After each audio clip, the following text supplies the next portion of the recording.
There is a unique kind of exhaustion that has nothing to do with a long day's work and everything to do with the work of being someone.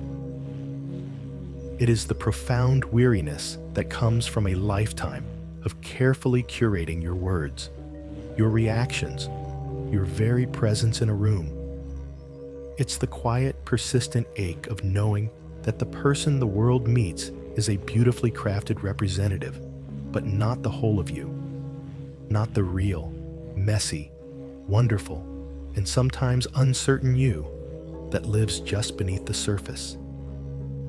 This is the exhaustion of the guardian at the gate, the one who constantly checks and rechecks every thought, every feeling, every impulse before it's allowed to see the light of day.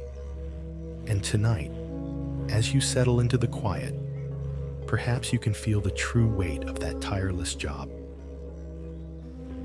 What if this constant performance, this endless self-editing, is not the mandatory price of admission for love and belonging, but the very wall that keeps it out? What if the safety you've been seeking by hiding is actually found in the very vulnerability you've been taught to fear? Over the course of our time together, we will walk a gentle path toward understanding this fear, not as an enemy to be defeated, but as a wise, albeit outdated protector. We will learn to feel its weight, to hear its story, and then, with compassion and grace, we will learn to lay it down. By the end of this journey, the space once occupied by fear will begin to feel like home again, a space of authentic, unshakable self-belonging. So for now, let's begin simply by arriving in this bed, in this room, in this present moment. There is nothing else you need to do, nowhere else you need to be. Allow your body to feel the support of the surface beneath you. Feel the gentle weight of the blankets, a quiet invitation to stillness. Let your attention drift to your breath without any need to change it. Just noticing the simple, miraculous rhythm of air entering and leaving your body. Each breath is a soft anchor to the here and now. With each exhale, you might feel a subtle invitation to release. Consider the jaw. Is it tight? Is it holding on to unspoken words or the stress of the day? See if you can allow a little softness to enter that space, letting the teeth part ever so slightly. Now bring that same gentle awareness to your shoulders. We carry so much here, the expectations of others, the weight of our own responsibilities, the armor we wear to navigate the world. Imagine that armor, for just this moment, beginning to soften, to dissolve. Feel your shoulders release their grip, dropping down and away from your ears, sinking into the mattress. A quiet signal to your entire nervous system that it is safe to rest. And your hands, have they been clenched, ready to grasp, to control, to fix? Unfurl your fingers. Let your hands rest open, palms up or down, whatever feels most peaceful. This simple gesture is a profound act of surrender, a statement that for this time, you are letting go of the need to manage anything at all. You are creating a sanctuary, right here, right now. This space is sacred, and it is entirely yours. Within these moments, you are safe from any and all judgment, especially your own. Let's return to that ache of holding back. Think of it not as a flaw, but as a resonance, a vibration you've lived with for so long it might feel like a part of your own heartbeat. It's the subtle tension in your throat before you speak, the quick mental scan you do to predict how your words will land. Will they be accepted, approved of, or will they be misunderstood, judged, or dismissed? This internal calculation happens so quickly, so automatically, that we often don't even notice we're doing it. It's a full-time job, running in the background of our minds, consuming vast amounts of energy. It's the reason why socializing can sometimes feel more draining than restorative. You're not just having a conversation, you're performing in it. You're monitoring the audience, adjusting the script, checking the lighting, and managing the stage all at once. No wonder it's exhausting. This ache of holding back is also the ache of the unlived life, the quiet grief for the parts of ourselves we've had to sideline. Think of the joke you swallowed because you weren't sure if others would find it funny. Think of the opinion you softened because it felt too bold, too different from the consensus in the room. Think of the vulnerable truth you held in your heart because you feared it would be too much for someone else to handle. Each of these moments is a tiny act of self-abandonment, a small betrayal of your own inner world. And while each one on its own may seem insignificant, they accumulate. They create a deep internal reservoir of unspoken truths and unexpressed life force. This is the loneliness of being fundamentally unseen. Even when you are surrounded by people, they see the mask, the representative, the carefully constructed persona. They may even love that persona. But the real you, the one behind the curtain, feels a quiet isolation. The paradox is that we hide ourselves to ensure connection, to avoid being pushed away. Yet the very act of hiding creates a chasm between ourselves and others. We present a version of ourselves we believe is acceptable.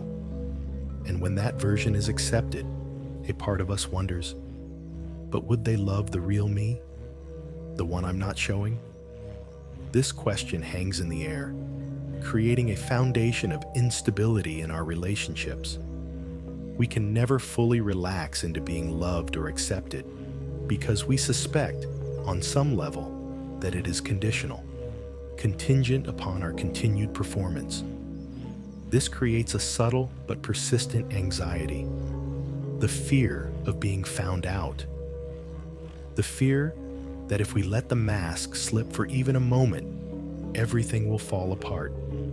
So, we hold it tighter, reinforce the walls, and double down on the performance, all while the soul inside grows more tired, more hungry for genuine, unconditional connection. Imagine your true self as a vibrant, colorful, and vast landscape. It has sunny meadows, but it also has shadowed valleys. It has peaceful streams, but it also has roaring waterfalls and stormy skies. The fear of rejection teaches us to build a small, manicured garden and invite people only into that part of our landscape. We show them the perfectly pruned roses and the neat, tidy lawns. We keep the wild, untamed forests and the mysterious, deep caves hidden away, fearing they are too messy, too dark, or too much for visitors. But in doing so, we deny the world and ourselves the full majesty of who we are. We offer a curated, two-dimensional postcard instead of the breathtaking, three-dimensional reality. And a part of us aches for someone to wander off the path, to get lost in the woods with us, to appreciate the beauty of the shadows just as much as the light. As you lie here, on the edge of sleep, allow yourself to acknowledge this ache without judgment. Let the exhaustion be what it is. Let the quiet sadness for the hidden self be present. You don't need to fix it or solve it tonight. The first and most powerful step is simply to witness it with compassion. To say to that part of you that has worked so hard to keep you safe, I see you. I see how tired you are. Thank you for protecting me. Now for tonight, you can rest. Your breath is a lullaby for this weary guardian. Each inhale brings in peace and acceptance. Each exhale releases the long, long story of striving and hiding. The ache of holding back is real. It has been a constant companion on your journey, but it is not the final destination. It is simply a signal, a messenger from a deeper part of you that is calling you home. A call to come home to the entirety of your own magnificent, wild, and beautiful landscape. Tonight, as you drift towards sleep, let the fences around that manicured garden begin to dissolve. Let there be a sense of opening, of vastness. Your subconscious mind is a powerful and wise ally in this process. It knows the way back to the wild forests and the deep caves. It knows how to heal the division between the presented self and the true self. All you need to do is give it permission. With your intention, with your breath, with your willingness to rest, you are giving that permission now. You are allowing the process of integration and healing to unfold in the deep, restorative sanctuary of sleep. The ache is not a life sentence. It is a doorway. And tonight, you are gently, safely turning the knob. Rest now. You have done enough. You are enough. Let's stay with that feeling of the guardian at the gate for a moment longer. Let's give it a name. Let's call it the weight of being watchful. This is the part of you that is always on duty, the tireless sentinel whose job it is to scan the horizon for any sign of potential danger. But the danger it's looking for isn't a physical threat. It's the subtle shift in someone's tone of voice, the flicker of disappointment in their eyes, the pause in a conversation that feels just a little too long. It is a state of quiet, constant hypervigilance. Think of it as an internal radar, endlessly sweeping the social landscape. When you walk into a room, it's the part of you that instantly assesses the mood, the dynamics, the unspoken rules. When you are speaking, it's the part that is simultaneously crafting your words and monitoring your listener's face for their reaction. Are they leaning in or pulling away? Are their eyes engaged or are they glazing over? Is that a genuine smile or a polite one? This radar is incredibly sophisticated, honed over years of practice. It can detect the most minute changes in social weather, and its primary directive is to help you navigate that weather safely, to avoid the storms of disapproval or the cold fronts of disconnection. And this vigilance doesn't end when the conversation is over. How often have you found yourself lying awake at night, replaying a social interaction in your mind? You scroll back through the tape, analyzing every word you said, every choice you made. Should I have said that? Did I talk too much? Or not enough? Did I sound stupid? Did I offend someone without realizing it? This mental review process is the radar running its diagnostic checks, searching for any potential breach in the perimeter, any moment where you might have failed to secure approval. It is an exhausting, endless task. It's like being a security guard for your own personality, and you never get to clock out. This constant watchfulness is the heavy armor you have learned to wear. It was forged in the fires of past experiences, crafted from a deep and understandable need to protect a vulnerable part of yourself. Let's think about this armor. What is it made of? For some of us, it's forged from the metal of agreeableness, a tendency to say yes when we mean no, to smooth over conflict, to become whatever the other person seems to need us to be. For others, it's the armor of perfectionism, the belief that if we can just be smart enough, funny enough, successful enough, then we will be safe from criticism and rejection. It can be the armor of quietness, of making ourselves small and invisible so as not to draw any unwanted attention. Or it can be the armor of the chameleon, the incredible ability to shift and change your colors, to blend in seamlessly with any group, any situation. Whatever your particular armor is made of, recognize its purpose. It was a brilliant strategy. It has likely helped you navigate many difficult situations. It has kept you safe, but it is also incredibly heavy. Carrying this weight, day in and day out, consumes a tremendous amount of your life force. It's the energy you spend pre-planning conversations, worrying about upcoming events, and post-analyzing past ones. It's the energy it takes to suppress your spontaneous thoughts, to bite your tongue, to swallow your authentic feelings. This is energy that could be used for creativity, for joy, for connection, for simple presence.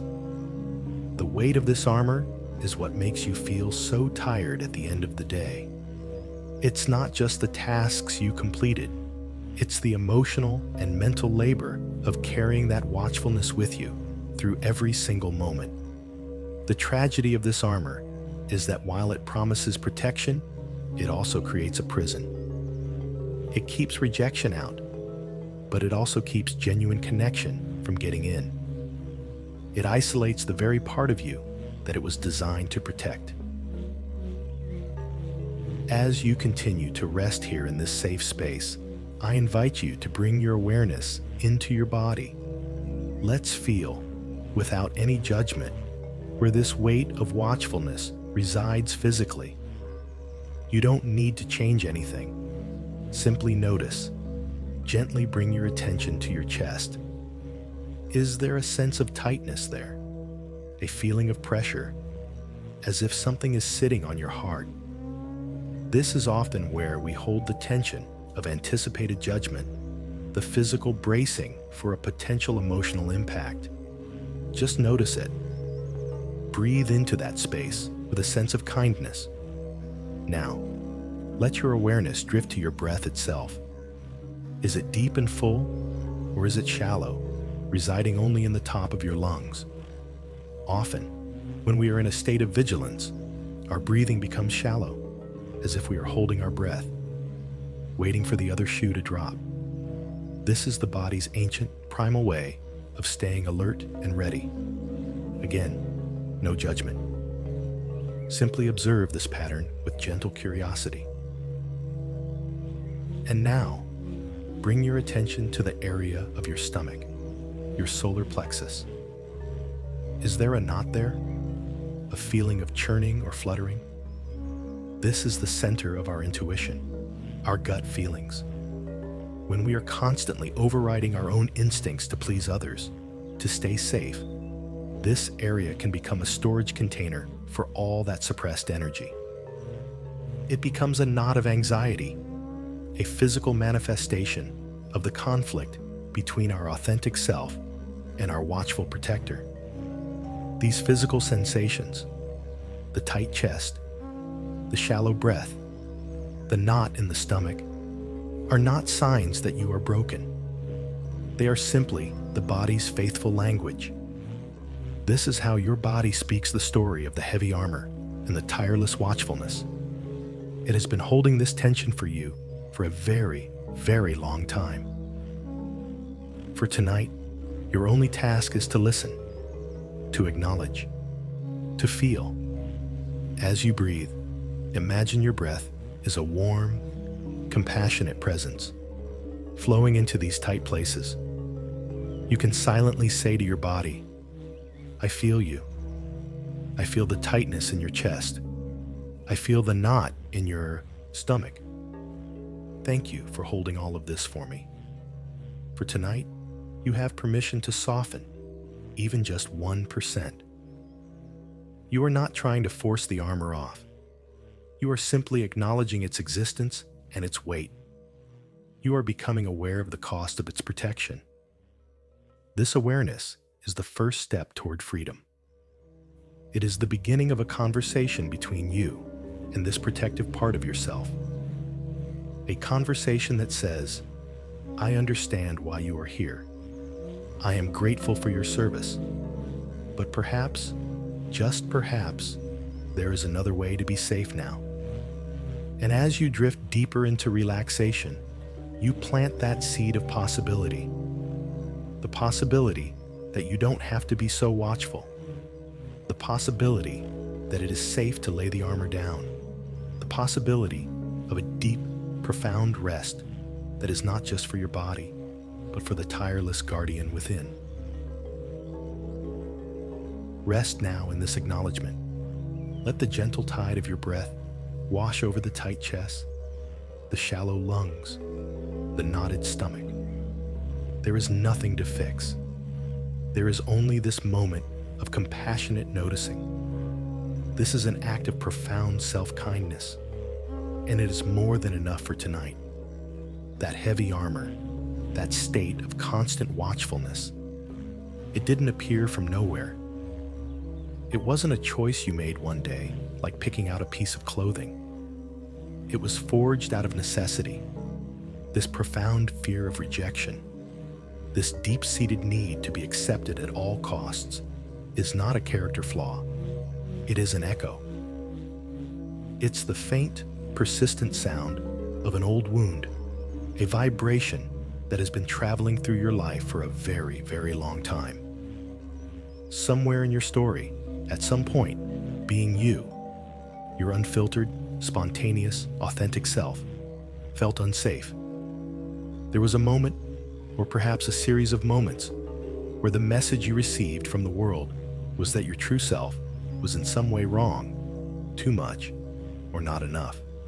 For a child, this is not a minor inconvenience. For a child, whose survival depends entirely on the connection and approval of their caregivers and their tribe, the threat of being unwanted, of being cast out, feels like a threat to life itself. It's a primal, terrifying alarm that rings through the entire nervous system. That alarm triggers a profound and intelligent survival response. And so, a decision was made.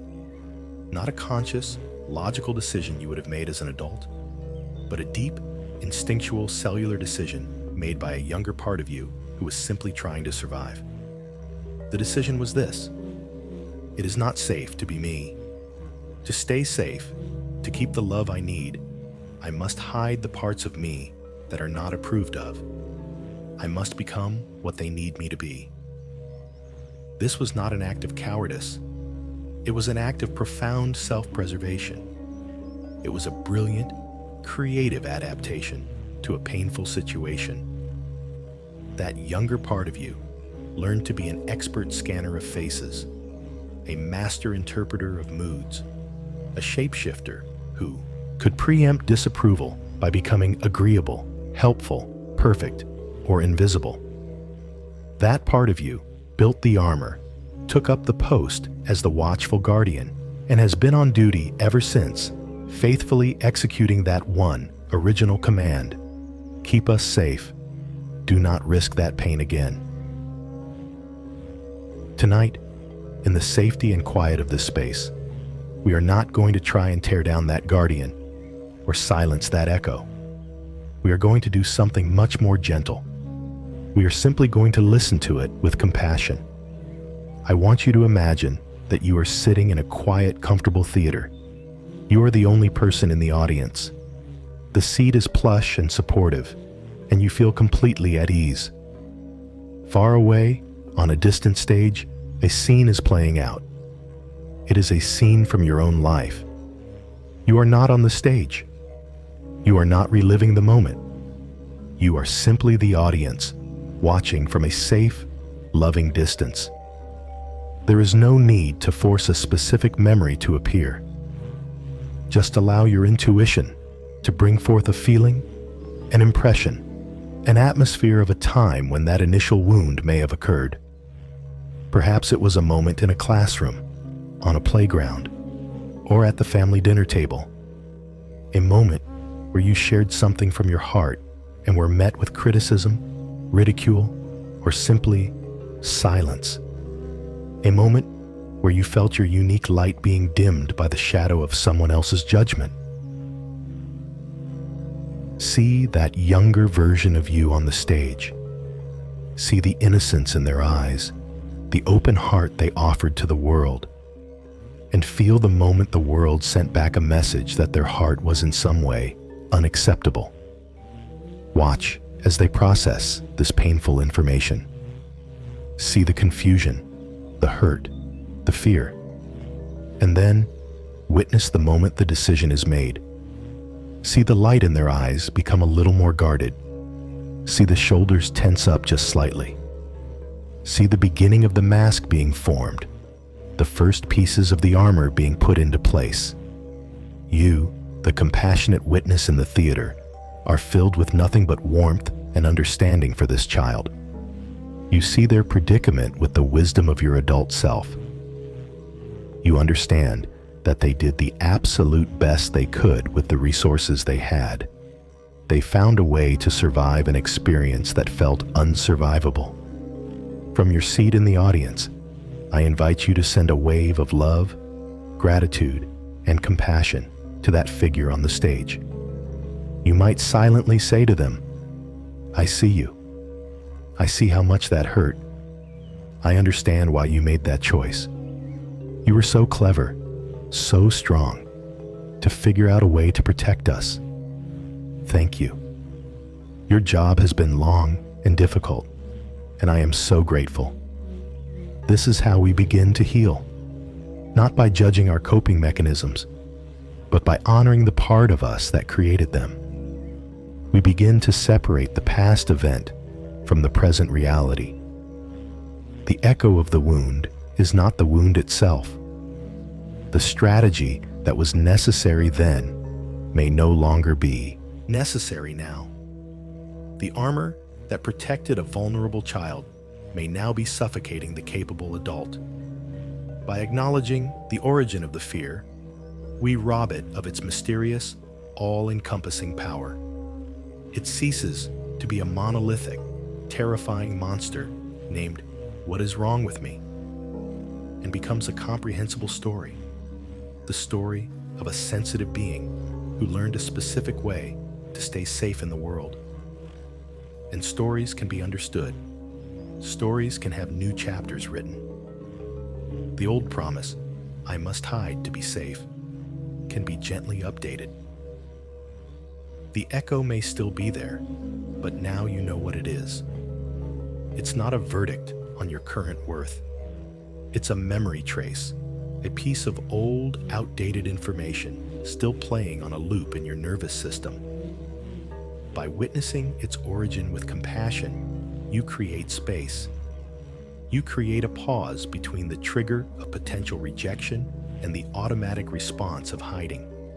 In that pause lies your freedom. In that pause, a new choice becomes possible. You are no longer unconsciously run by the programming of a wounded child. You are an adult, sitting in the audience of your own life, capable of seeing the whole picture with wisdom and kindness. You can honor the past without being imprisoned by it. You can thank the guardian for its service and gently let it know that you are here now. You are safe, and you are ready to take the watch. Let this understanding settle deep within you as you drift. The fear is not a flaw. It's a fossil, a perfect imprint of a moment in time when you learned how to survive. Honoring that imprint, honoring the incredible resilience of the one who made it, is the truest path to healing. The echo begins to soften when it is finally heard with love. Rest in that love now. Rest in that understanding. You are safe. Now that we have honored the origin of this fear, let's go even deeper and dismantle one of the most painful stories we tell ourselves about it. The story is this: there is something uniquely broken or flawed in me for feeling this way. We look at others who seem so confident, so effortlessly themselves. And we conclude that our own fear of rejection is a sign of personal failure, a weakness we must hide at all costs. But what if this feeling is not a flaw at all? What if it is, in fact, evidence of your humanity?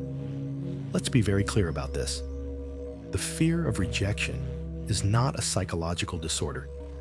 It is a deep, primal, and profoundly human instinct for survival. For tens of thousands of years, our ancestors lived in small, interdependent tribes. To be accepted by the tribe was life. To be rejected, to be cast out, was a death sentence.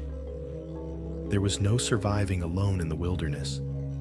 Your inclusion in the group was your only guarantee of food, shelter, and protection from predators. Therefore, our brains evolved an incredibly sensitive and powerful social monitoring system. The part of your brain that lights up when you experience physical pain is the very same part that lights up when you experience social rejection. Your nervous system literally codes rejection as a threat to your survival. So, when you feel that jolt of panic at the thought of being disapproved of, that is not you being overly sensitive or weak. That is your ancient, powerful, survival-oriented brain doing the exact job it was designed to do. It is sounding an alarm that for your distant ancestors was as critical as the alarm for a saber-toothed tiger. You are not broken for feeling this. You are a finely tuned human being with a nervous system that is exquisitely designed to ensure your belonging. The problem is not the alarm system itself.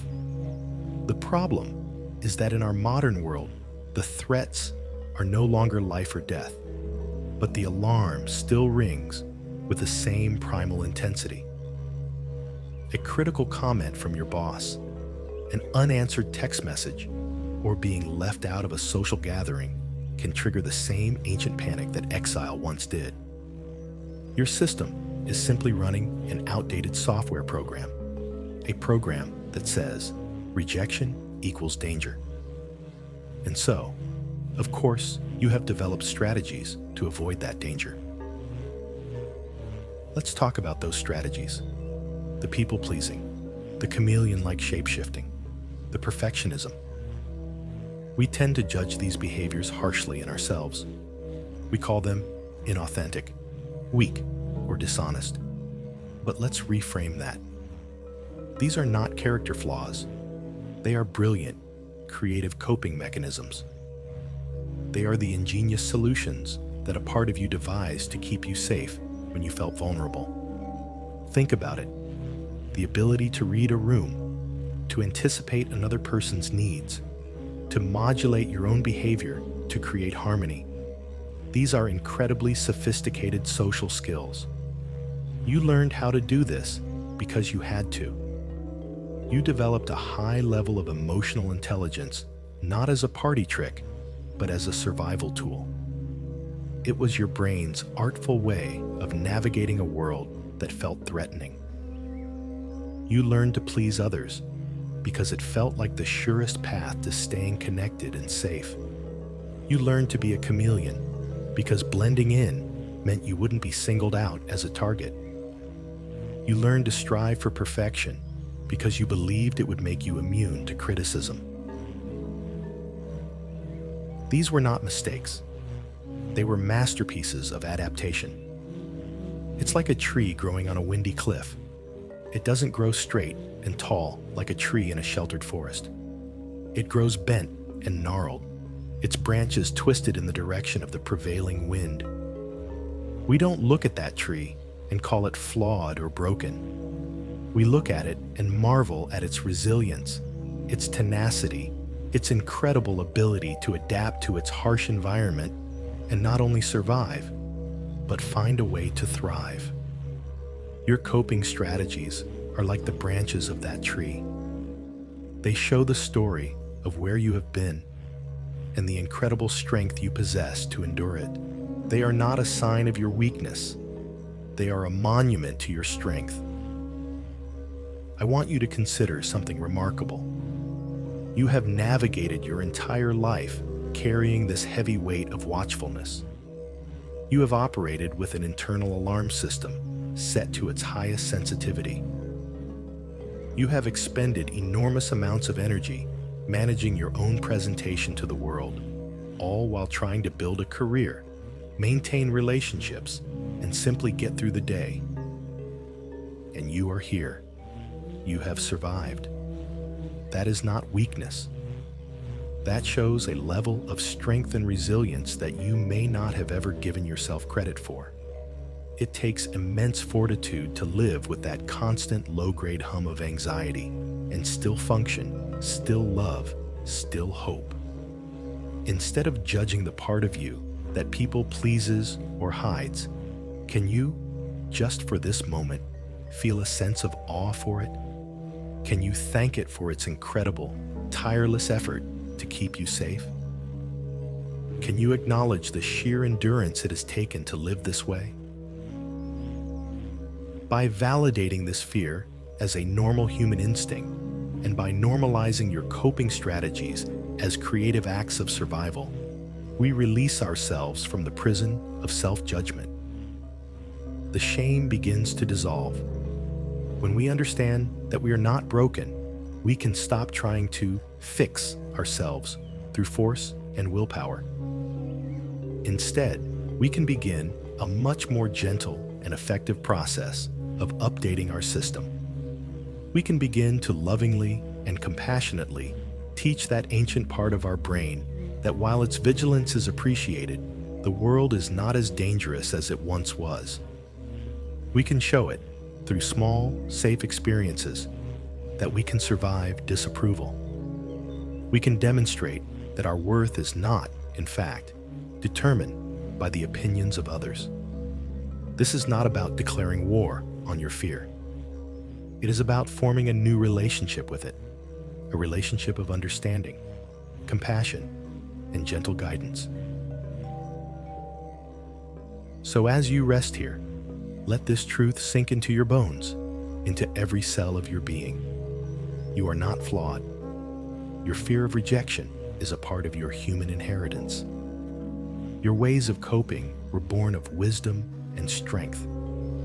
Release the burden of believing you should have been different, stronger, or better. You are exactly as you are, a resilient survivor whose nervous system has done a remarkable job of getting you here to this moment where a new way of being is becoming possible. Let go of the fight. There is nothing wrong with you.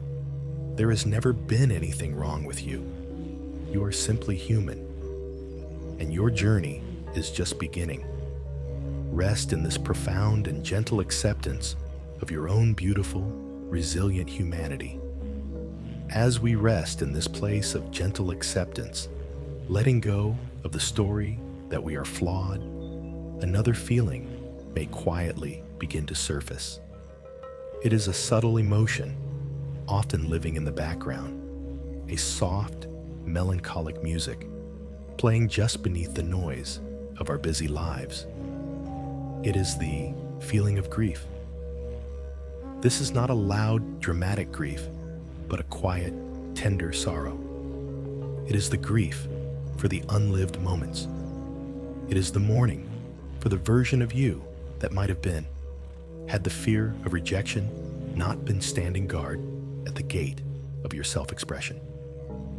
Let's create a safe and loving space for this feeling to be felt tonight, without any need to push it away or pathologize it.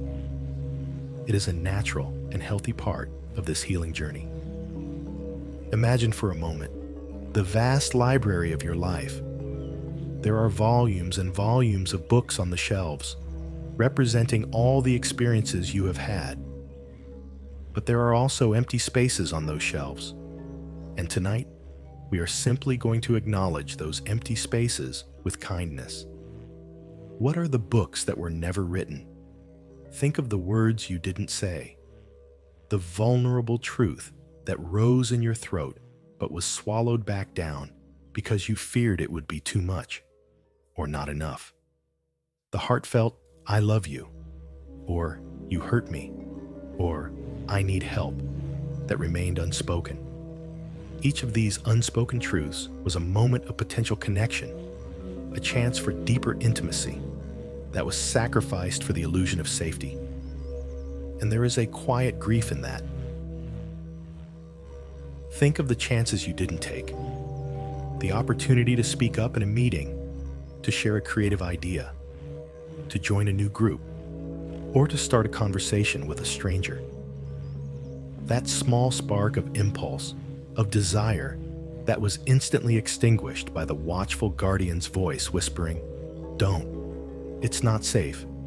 What will they think? You might fail. You might be rejected." Each of these was a doorway to a new experience, a new possibility for your life that remained closed. We grieve not just for the failure we avoided, but for the potential success, the potential joy, the potential growth that we also missed out on. Think of the dreams you put aside, the passion you had as a child, for art, for music, for writing, for a certain career path that you were told was impractical or unrealistic. The dream that you slowly began to believe was silly or self-indulgent because it didn't fit into the mold of what was considered acceptable or successful by those around you. You packed that dream away, not because you stopped loving it, but because you feared the world would reject it, and by extension, reject you. And so a part of your soul's calling went unanswered, and there is a deep, quiet grief in that silence. This accumulation of unlived moments creates a profound and specific kind of loneliness. It is the loneliness that comes from never feeling fully seen. You can be in a room full of people who love you, people who admire the person you present to them, and yet feel utterly alone. Because you know, on a deep level, that they are connecting with a carefully curated representative, not the whole of you. You are the only one who knows about the wild landscapes you keep hidden. You are the only one who knows the thoughts you never speak, the feelings you never show, the dreams you hold in secret. This creates an invisible barrier between you and the world. You yearn for connection, but the very mechanism you use to secure it, hiding your true self, is the very thing that makes true connection impossible. You are loved, perhaps, but you don't feel fully known, and that is the loneliest feeling in the world. The cost of this protection, the price of the armor, is a life lived in a muted spectrum of color. Your authentic self is a full, vibrant rainbow of emotions, thoughts, and impulses. There is brilliant red of passion, deep blue of sorrow, sunny yellow of joy, calming green of peace, fiery orange of anger. But the fear of rejection acts as a filter. It says, only the safe colors are allowed. Only the pale blues, the gentle greens, the inoffensive beiges, the bold, bright, intense colors are too much. They might attract negative attention. And so you learn to live in the pastels. Your life becomes pleasant, manageable, and safe. But you miss out on the breathtaking vibrancy of your own full spectrum. You experience a quieter joy, a more manageable sadness, a more polite passion. You live a smaller, safer, more contained version of the life you were meant for. And a part of your soul, the part that remembers the full rainbow, feels a constant low-grade sense of loss for what could be. It knows it was meant for more than just beige. Allowing yourself to feel this grief is not an act of self-pity. It is an act of profound self-love. It is you, as your compassionate adult self, looking back at your journey and saying, I see what was lost. I see the price you paid to stay safe, and it is worthy of my tears. It is worthy of my acknowledgement. When we allow ourselves to grieve for the unlived moments, we are not getting stuck in the past. We are honoring it. We are validating the pain of our own self-abandonment. This grief is like a cleansing rain. It washes away the dust of denial and allows us to see our story clearly. It softens the hard ground of our heart, making it fertile for new growth. You cannot change the past. The empty spaces on the library shelf will remain. But by acknowledging them with love, you can begin to write new books. You can start to live in a way that fills the future shelves with stories of courage, authenticity, and vibrant, full-spectrum living. So tonight, if a wave of sadness arises, do not be afraid. Do not push it away. Let it be what it is, a testament to the depth of your soul and its longing for expression. It is the heart's way of saying, I am still here. I still remember the rainbow. I am ready to come home. Let the grief move through you, a gentle river carrying away the old pain, leaving behind a new sense of clarity and purpose. Rest in this tender space of acknowledgement. Your sadness is not a problem to be solved. It is a sacred part of your healing. Now that we have tenderly acknowledged the quiet grief for the unlived life, the next step is perhaps the most simple and yet the most radical of all. It is to give yourself explicit, unequivocal permission for that grief, that sadness, to simply be. In our culture, we are often taught that sadness is a problem to be solved. When we feel it, our immediate impulse is to fix it, to cheer ourselves up, to distract ourselves, or to analyze it until it goes away. We treat it like an unwelcome guest in the house of our being. We try to usher it out the back door as quickly as possible. But what if sadness isn't an intruder? What if it is a messenger, a wise and gentle friend who has come to deliver an important truth? What if its only desire is to be heard, to be felt, to be allowed to stay for a little while before it moves on of its own accord?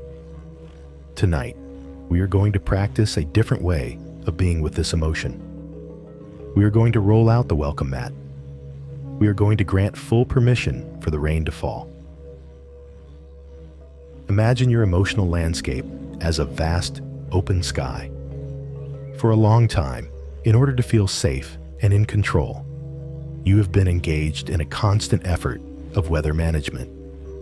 You've tried to hold back the storm clouds of sadness, to dissipate the fog of grief, to ensure that it is always sunny and clear. This effort is exhausting. It's like trying to hold back the ocean with your hands.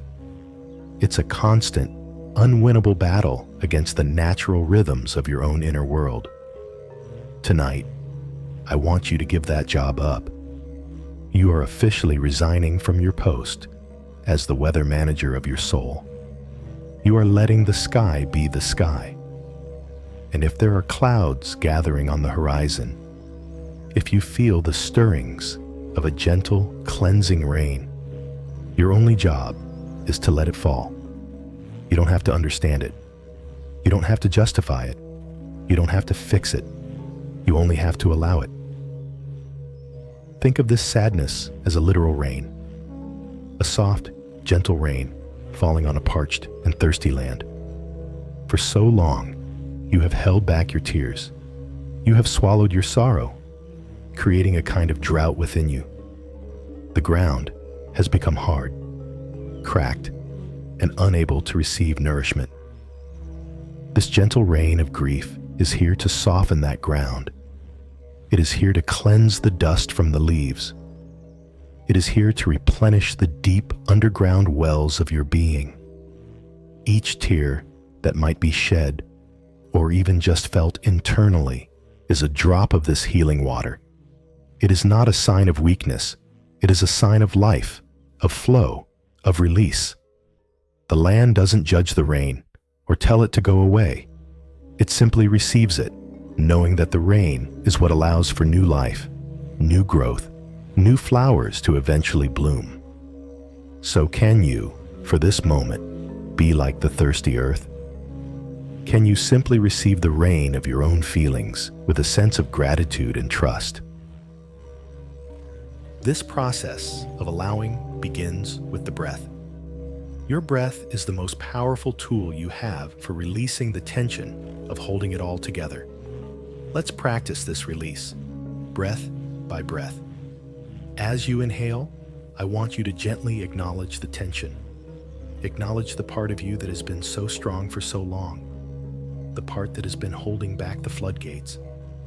You might even silently thank it, saying, "I see you holding on so tightly." Then, as you exhale, I want you to imagine a conscious act of letting go. It can be a long, slow, audible sigh. The sigh is one of the body's most beautiful, built-in release mechanisms. It signals to the entire nervous system that it is safe to downshift, to soften, to let go of the burden. With each exhale, feel your shoulders dropping another inch. Feel the muscles in your back releasing their grip. Feel the tightness in your belly beginning to unwind. You are not forcing this. You are simply creating the conditions for release to happen naturally. Inhale, acknowledging the holding. Exhale, inviting the letting go.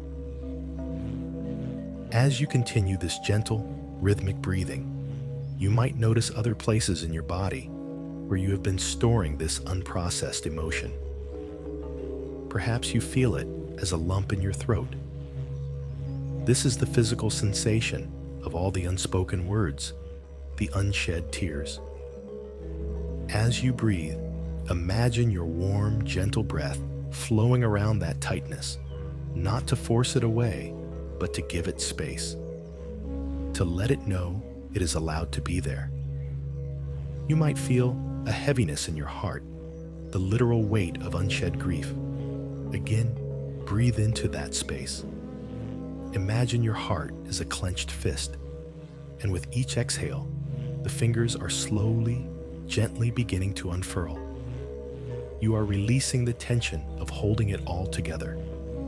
You are letting go of the exhausting performance of being fine. You are allowing yourself, in the safety and privacy of this moment, to be exactly as you are. And if what you are is sad, then that is perfectly, beautifully okay. Giving permission for the rain to fall also means releasing the need to have a story for your sadness.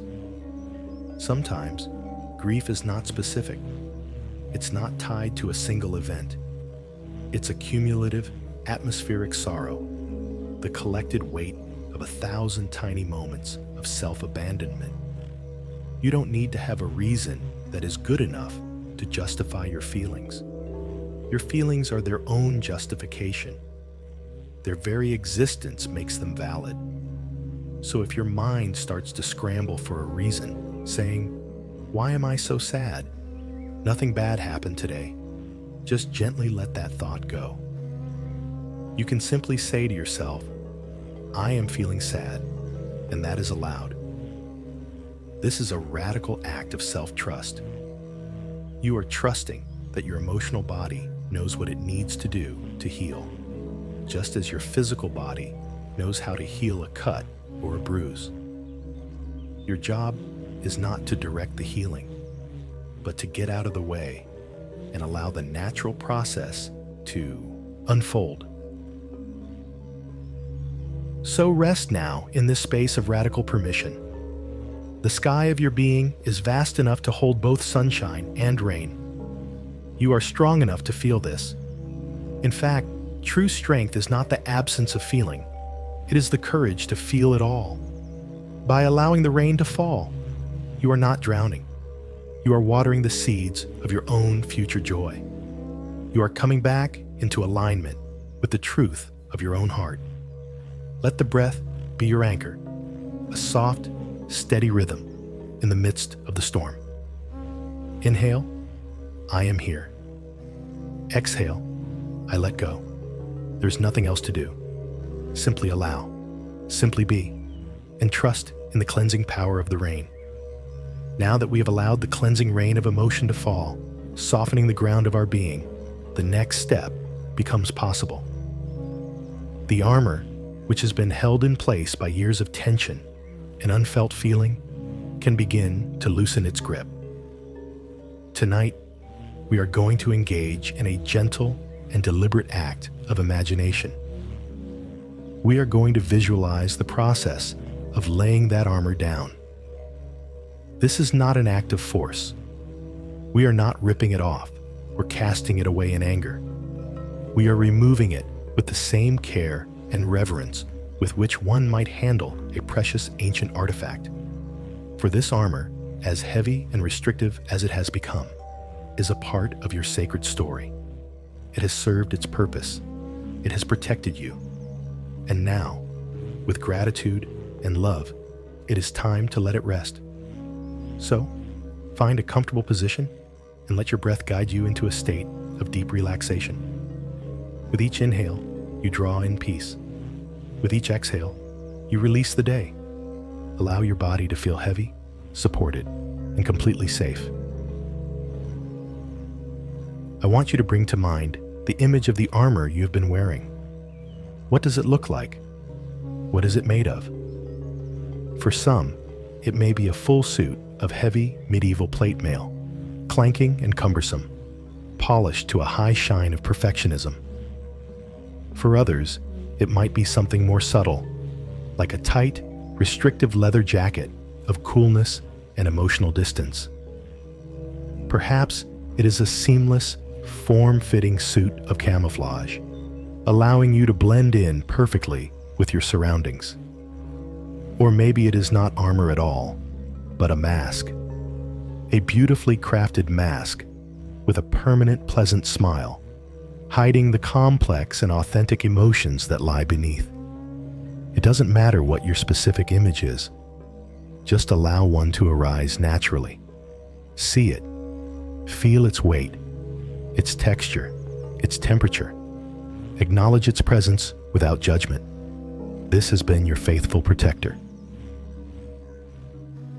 Now, let's begin the process of removing it, piece by piece, with great care. Let's start with the helmet, or the mask.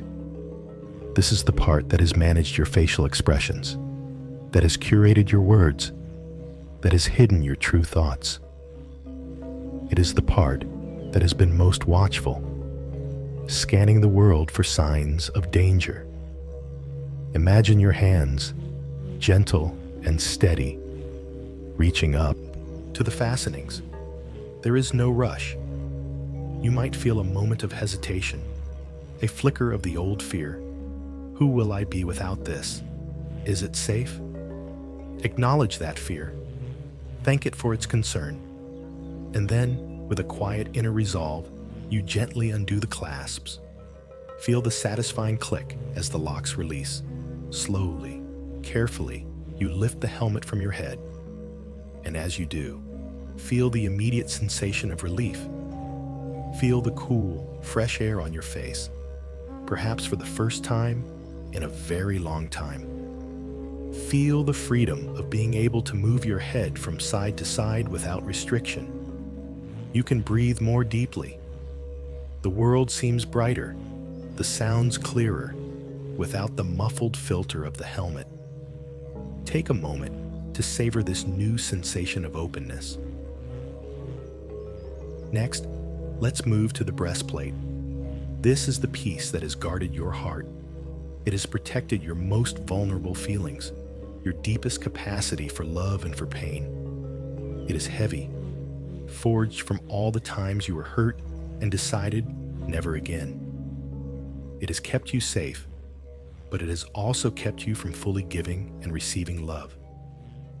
Bring your gentle hands to the buckles at your side. Again, you work slowly, deliberately.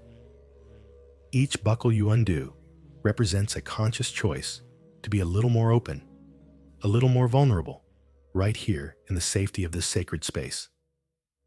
As the last buckle gives way, you let the heavy breastplate slide forward and off your body. It lands on the ground with a soft, muffled thud, and in its place, you feel an incredible lightness in your chest. Your heart has space to beat freely. Your lungs can expand fully with each breath. There may be a feeling of tenderness, of vulnerability here, and that is okay. Imagine placing a warm, loving hand over your own heart center, a gesture of self-compassion and reassurance. You are safe. You are just allowing yourself to feel.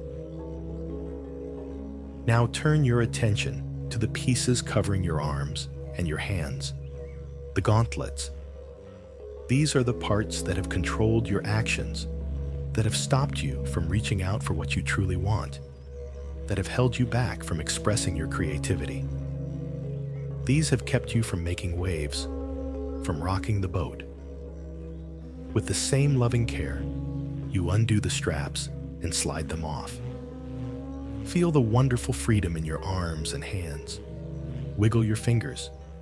Feel the energy that can now flow all the way to your fingertips. This is your creative energy, your power to build, to connect, to touch the world in your own unique way. Without the armor, your hands are no longer weapons of defense, but instruments of expression and connection. And finally, the leg armor and the heavy boots, the parts that have dictated your path, that have kept you walking a straight, narrow, and acceptable line, preventing you from dancing, from wandering, from following the spontaneous call of your own spirit. Imagine kicking them off, feeling the earth or the soft floor beneath your bare feet. Feel the grounding, the stability, the freedom to move in any direction you choose. Now, stand in your imagination, free from the weight. The entire suit of armor lies on the ground beside you. Look at it. See it not as an enemy, but as an old, retired friend. Place a hand on it in a gesture of gratitude. You might whisper, "Thank you for your service. Thank you for getting me here. Your work is done now. You can rest." And as you do this, you feel a profound sense of lightness and relief ripple through your entire being. Breathe into this new space. Breathe into the inches of air that now exist between your skin and the world. This is the space of vulnerability. It might feel unfamiliar, even a little scary, but it is also the space of authenticity. It is the space where genuine connection can happen. It is the space where you can finally, fully be yourself. For tonight, you don't have to go out into the world like this. You are simply practicing what this lightness feels like within the absolute safety of this meditation, in the sanctuary of your own room. You are teaching your nervous system that it is possible to exist without the armor and still be safe.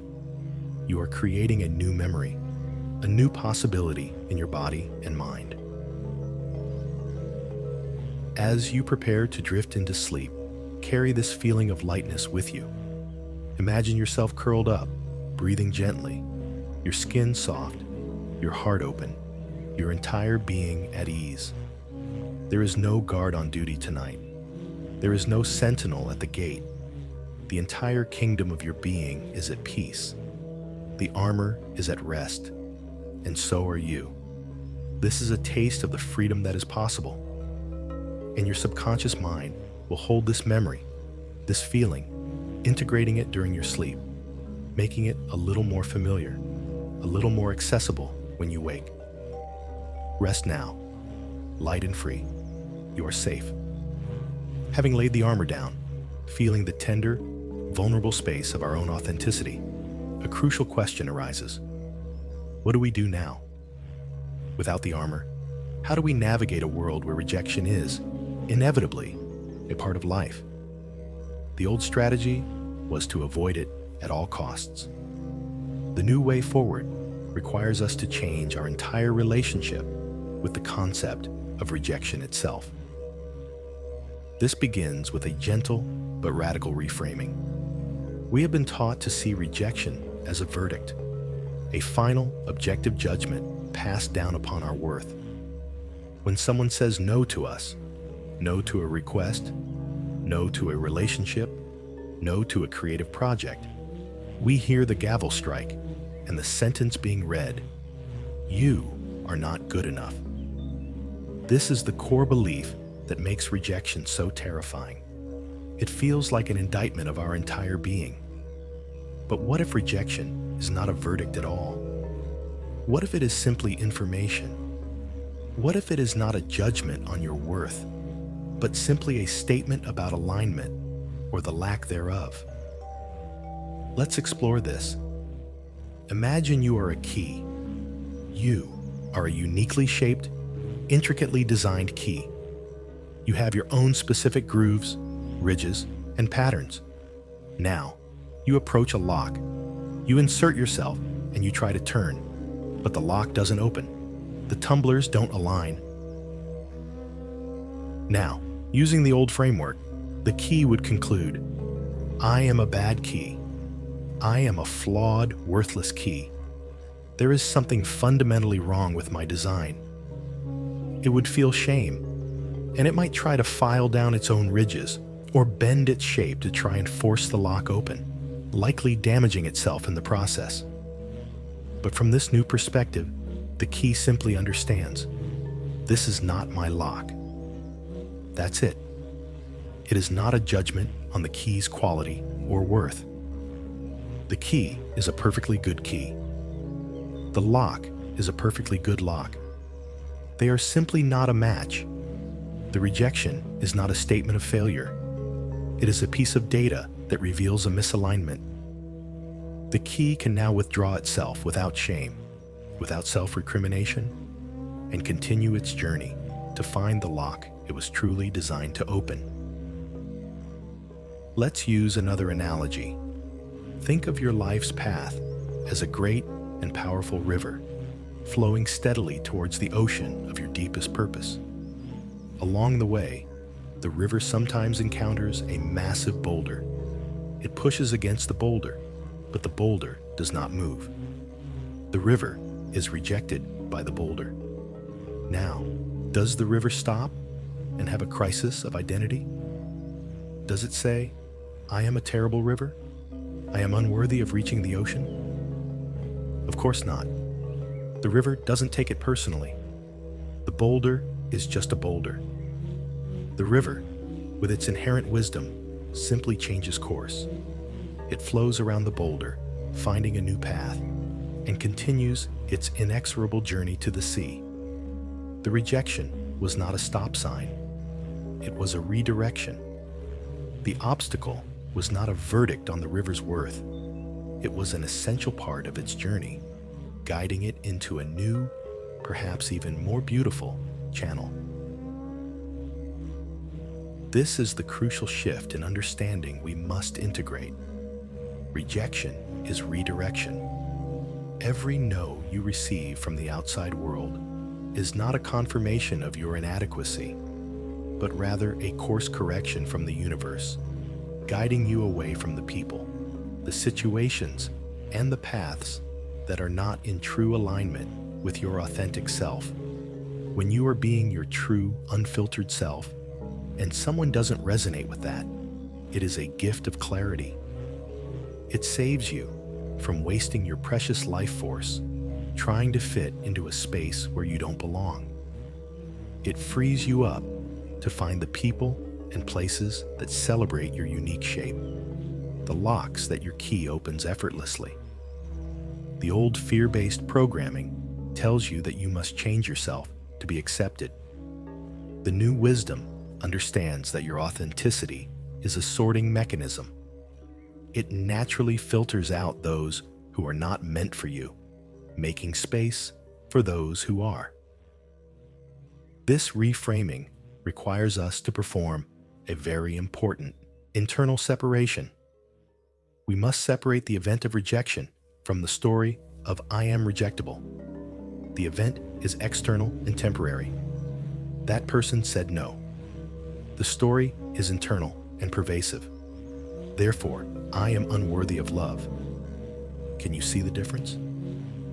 The event is a single data point. The story is a massive, painful conclusion we have drawn from that data point, and many others like it. Healing happens when we learn to witness the event without automatically activating the story. We can feel the sting of disappointment from the event. That's natural and human. We can feel the sadness of a connection not being made. But we don't have to let it trigger the deep, primal shame of the I am rejectable story. We can hold the event in one hand and our own inherent worth in the other, and know that one does not diminish the other. We can say to ourselves, okay, that didn't work out. That hurts a little. This was a moment of misalignment. This is not my lock. This is not my path. As you drift toward sleep, let this new perspective wash over you. Rejection is not a verdict. It is information. Rejection is not a stop sign. It is a redirection. Let the image of the river flowing around the boulder settle into your subconscious. The river never questions its own worthiness. It simply continues to flow. It trusts its own nature. It knows it is destined for the ocean. Your subconscious mind can absorb this new programming, this new wisdom. It can begin to loosen the automatic, painful connection between an external no and an internal feeling of worthlessness. Sleep is a powerful time for this kind of deep learning to occur. You don't have to force it. Just allow this idea to be present as you rest.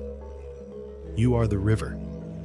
Your worth is in your flowing, not in your ability to move every rock. Let the world redirect you.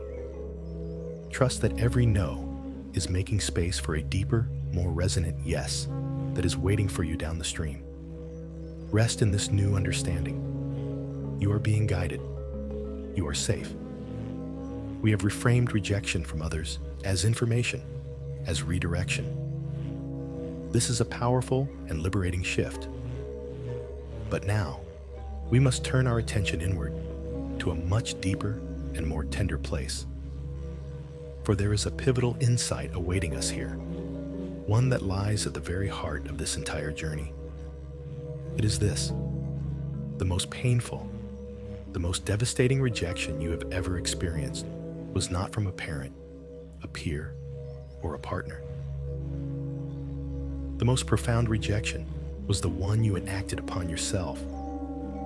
It happened in that moment, long ago, when you looked at your own innocent, authentic self, and based on the painful feedback from the outside world, you made the decision that you were not acceptable as you were. That was the moment of the great schism, the original act of self-abandonment. In that moment, you rejected your own spontaneity, your own vulnerability, your own unique emotional landscape in favor of a safer, more curated, more acceptable persona. You looked at the vibrant, messy, wonderful truth of who you were, and you said, no, you are too much. You are not enough. You must be hidden away. You became both the judge and the judged, the guard and the prisoner. And every external rejection you've experienced since then has simply been a painful echo of that first internal rejection. It hurts so much from the outside because it validates the deep, secret fear you've held on the inside, the fear that you were right to hide yourself away. But here, tonight, in this deep state of peace and safety, we can begin to heal that original wound. We can begin the sacred journey of calling that exiled part of you back home. I want you to imagine that you are walking down a gentle, familiar path. The light is soft, the air is warm, and you feel completely at ease, This is a path within your own inner world. After a little while, you come to a small, simple door in the side of a grassy hill. You know intuitively that behind this door is the one you left behind. This is the part of you that holds all the qualities you deemed unacceptable. Your messy emotions, your bold dreams, your quirky sense of humor, your deep sensitivity. This is your authentic self, the one you hid away for safety. You might feel a pang of nervousness or shame as you stand before this door. That's okay. That is just the old protector, the guardian, doing its job. Gently thank that part for its concern and reassure it that you are here now with love, not with judgment. You place your hand on the door and it swings open easily. Inside, the room is not dark or scary. It is simple and waiting. And there, sitting quietly, is a younger version of you. This is the you from just before the first piece of armor was put on. See their open, trusting face. See the light in their eyes, the unique spark that is entirely them. They look up at you, not with anger, but with a kind of deep, patient sadness. They have been waiting for you for a very, very long time. You walk slowly towards them and sit down. For a moment, there are no words. There is only the feeling of reunion, of two parts of the same whole finally being in the same room again. You look into their eyes, and you let yourself feel the full weight of the choice you made all those years ago.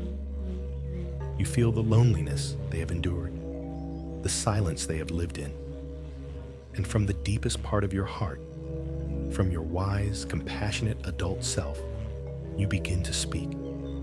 You say, "I am so sorry. I am so sorry that I left you here. I am so sorry that I made you believe you were wrong, that your feelings were too much, that your light was too bright. I thought I was protecting us. I was scared, and I didn't know what else to do. I listened to the voices outside of us instead of the truth inside of us. I rejected you, and that was the greatest wound of all.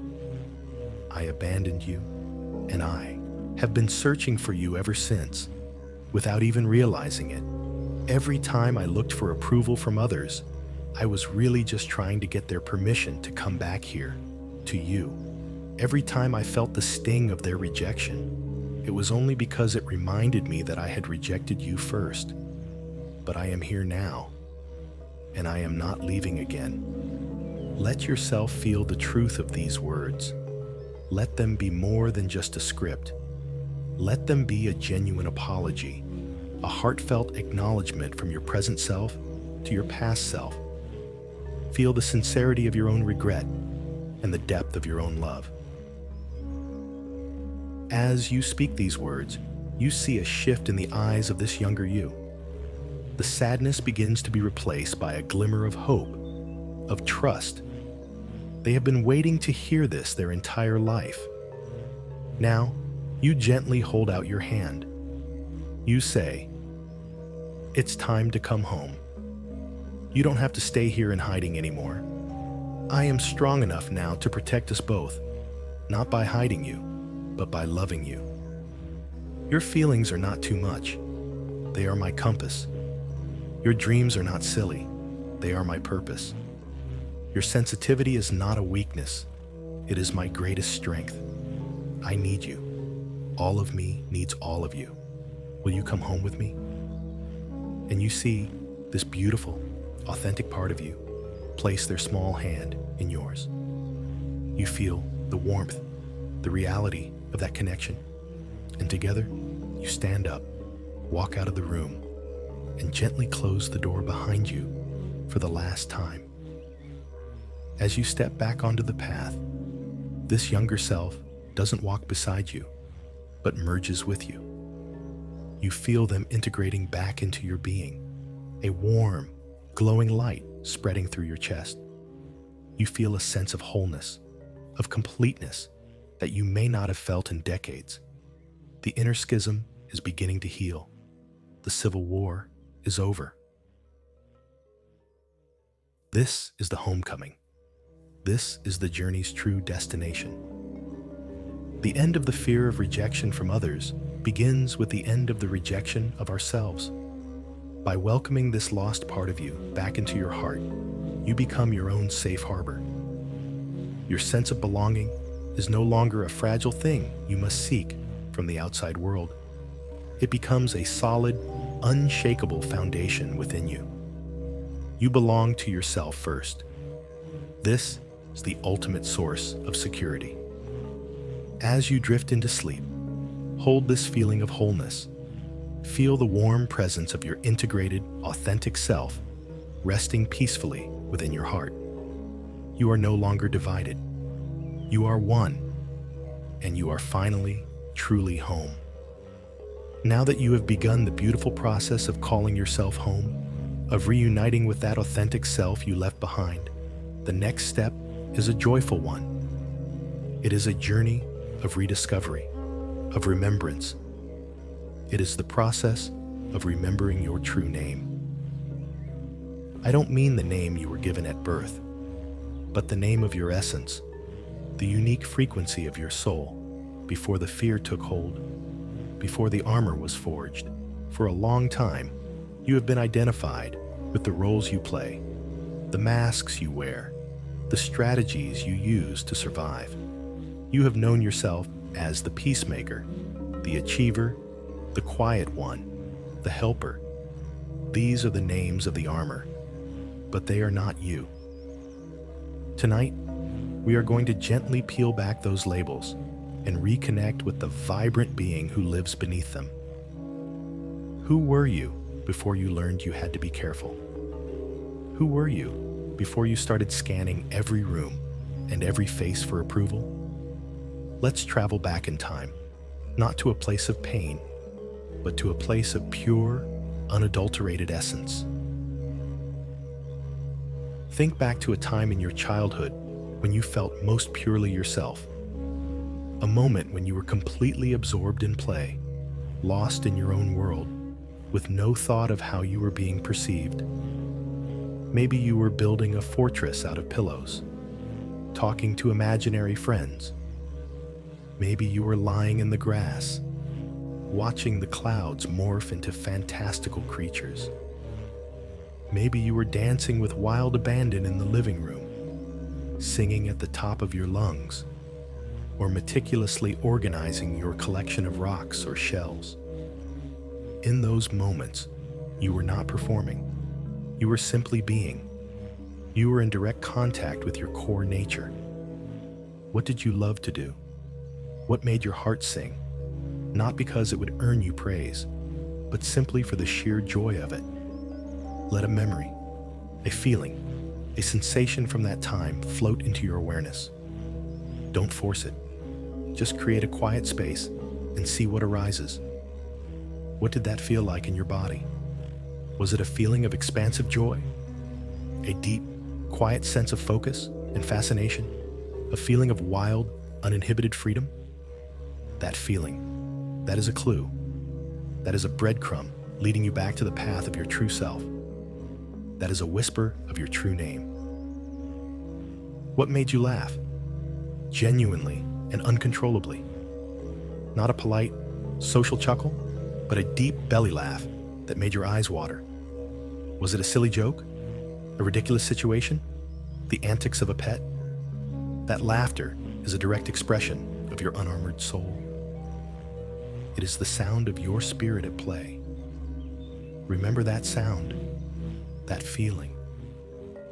It is a part of your essence that may have been quieted, but it has never been extinguished.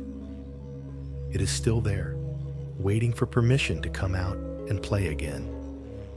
And what was your light? What were you naturally good at?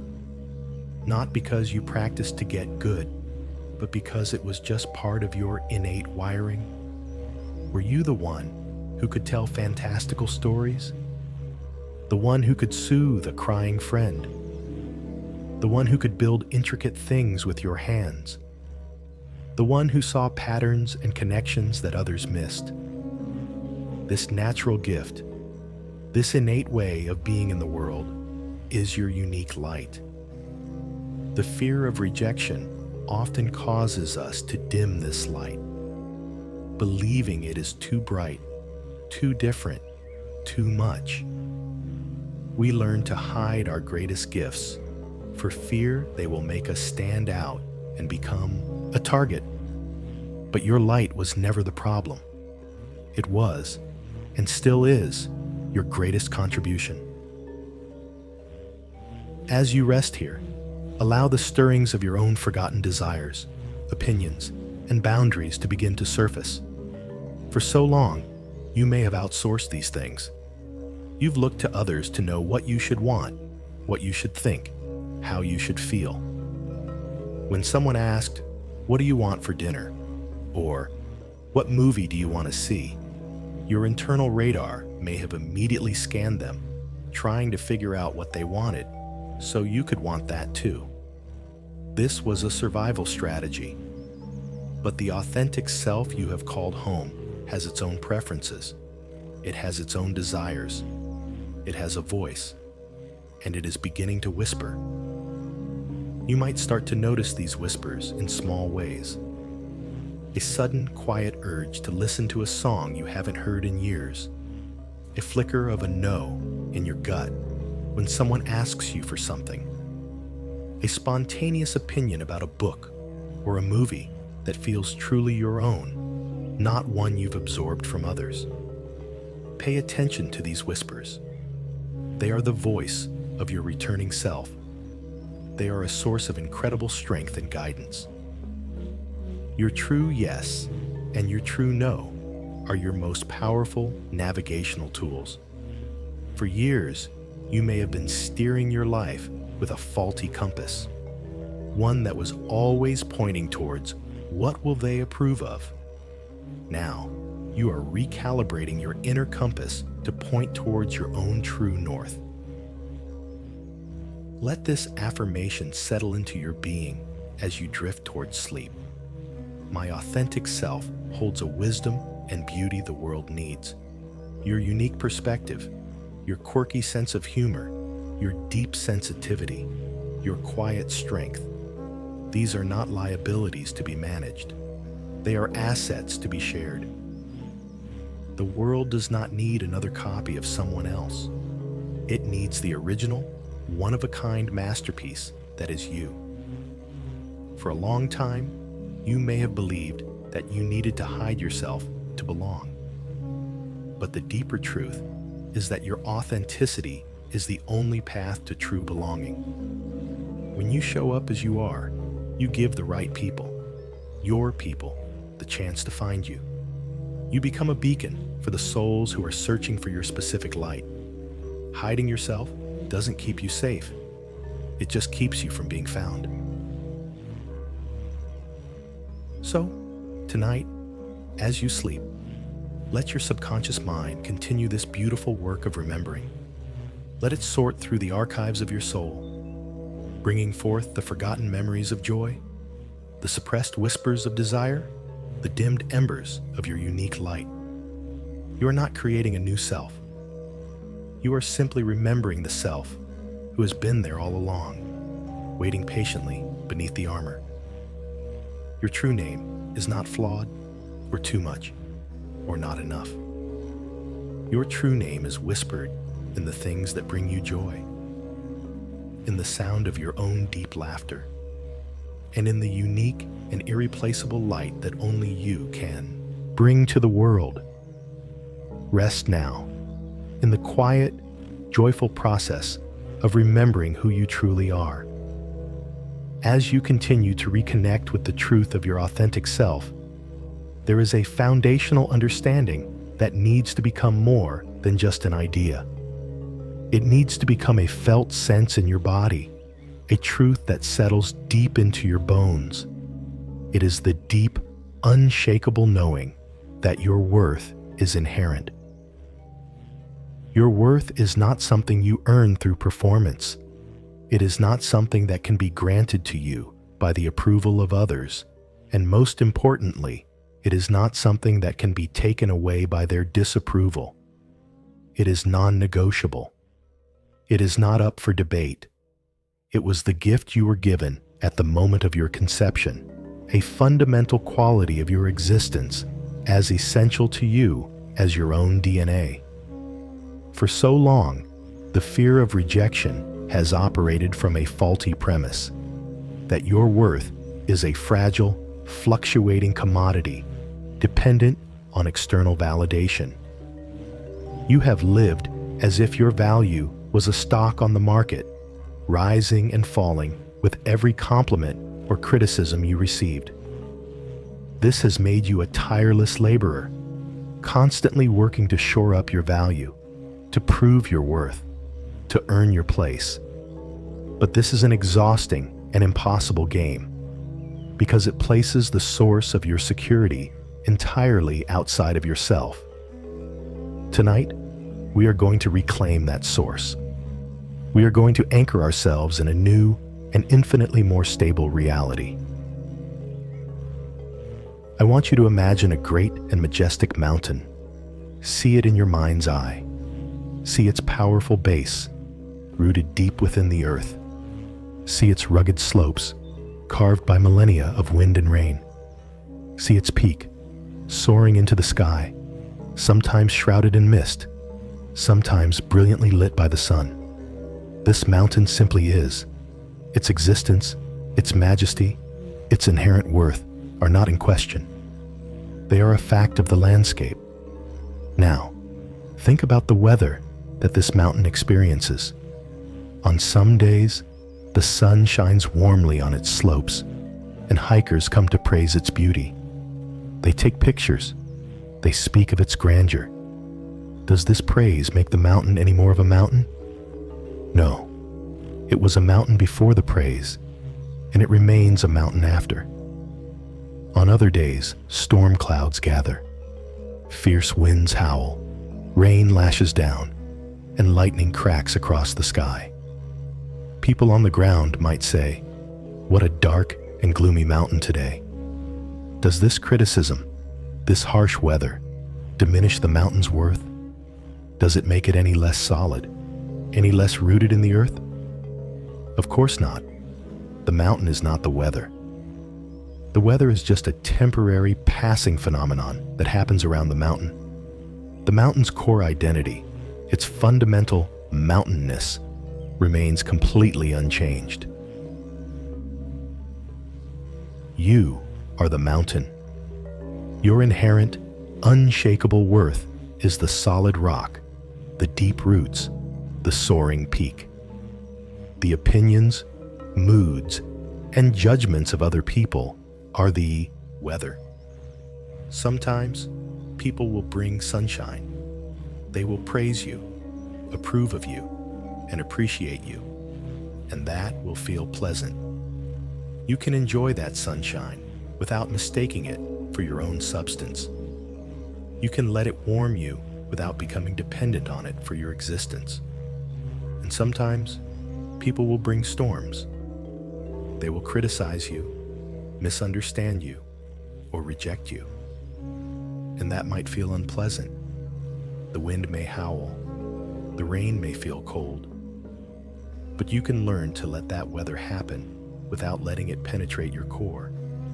You can feel the sting of the cold wind without believing that you, yourself, are cold or flawed.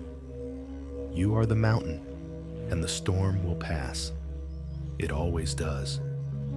The core of who you are remains untouched, unmoved, and utterly whole.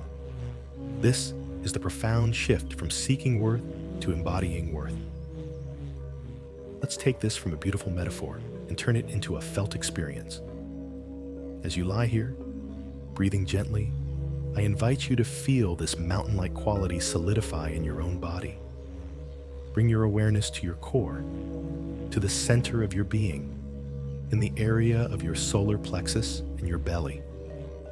As you breathe in, imagine you are breathing in a warm, golden light of self-acceptance and inherent worth. As you breathe out, imagine that light solidifying, becoming dense, steady, and heavy in a comforting way. like a smooth, warm stone in the center of your body. With each breath cycle, this feeling of solid, grounded presence in your core grows stronger. This is your anchor. This is your center of gravity. This is the felt sense of your own non-negotiable worth. Feel its warmth.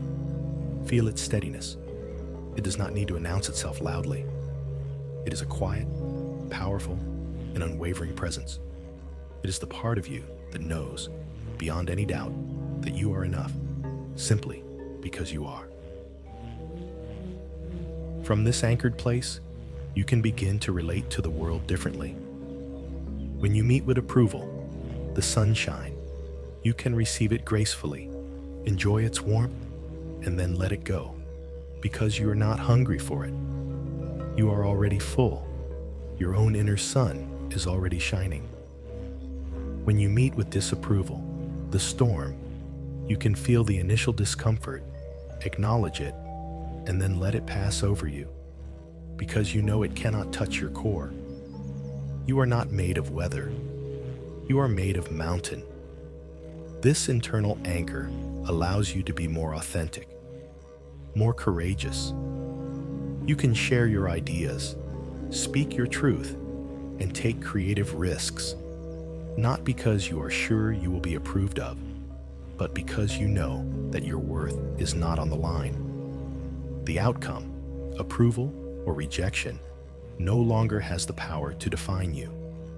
The worst they can say is no, and a no is just a gust of wind to a mountain. It cannot knock you over when you are rooted so deeply in your own being. As you drift into sleep, let this feeling of being the mountain be the last sensation you are aware of. Feel your body, heavy and rooted to the bed. Feel the steady, calm presence in your core. Let your subconscious mind absorb this powerful truth on a cellular level. Let it rewrite the old programming that said, "I must be approved of to be worthy." Let it replace that with the new, unshakable truth. I am worthy. Therefore, I can be myself. The world may continue to be a place of shifting winds and changing weather. That is its nature. But you are finding a place within yourself that is still, silent, and eternal. A place that is always home. Rest now, majestic and serene. Rest in the deep, quiet, unshakable truth of your own mountain soul. Having anchored in the deep, unshakable truth of your inherent worth, we now arrive at a crucial phase of this journey: integration. It is time to consciously plant the seeds of this new understanding into the fertile soil of your subconscious mind, allowing them to take root and grow into a new way of being. Wisdom that remains only in the conscious mind is like a beautiful blueprint for a house that never gets built. To truly transform our lives, we must take that blueprint and weave it into the very fabric of our being, into the automatic responses and deep-seated beliefs that operate beneath the surface of our awareness. Sleep is the most powerful and receptive time for this sacred work. As you drift in this peaceful state between waking and dreaming, your mind is open, soft, and ready to receive these new instructions for living. We are not forcing anything.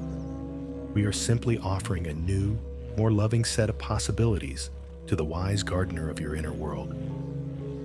The first and most important seed we will plant is the affirmation, "I belong to myself first. My home is within me." For so long, your sense of belonging has been an externalized project. You have acted like a homeless soul, wandering the world, knocking on the doors of other people's hearts, asking, "May I belong here? Do you have a place for me?" You have been willing to contort yourself, to change your shape, to quiet your own voice, just for the chance to be offered a temporary shelter of their approval. It has been a life of profound vulnerability, not to the world, but to the whims of others. This new seed, I belong to myself first, changes everything. It is a declaration of sovereignty. It is the act of building your own home, right in the center of your own being. It means that your primary allegiance is to your own truth, your own well-being, your own soul. It means that you no longer need to be a refugee seeking asylum in the opinions of others. You are the safe harbor. You are the destination. Let this phrase, I belong to myself first, become a gentle mantra. You can repeat it silently as you breathe. Inhale, I belong. Exhale, to myself.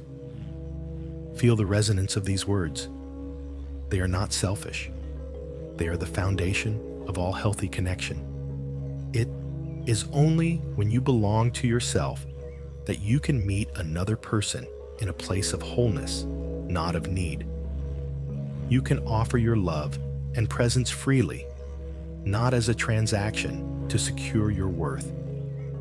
When you are your own home, you can invite others in to visit, to share a space with you, but your sense of security doesn't leave with them when they go. You remain securely at home within yourself. This is the end of the desperate, anxious search for a place to fit in. It is the beginning of inhabiting the space that has always been yours.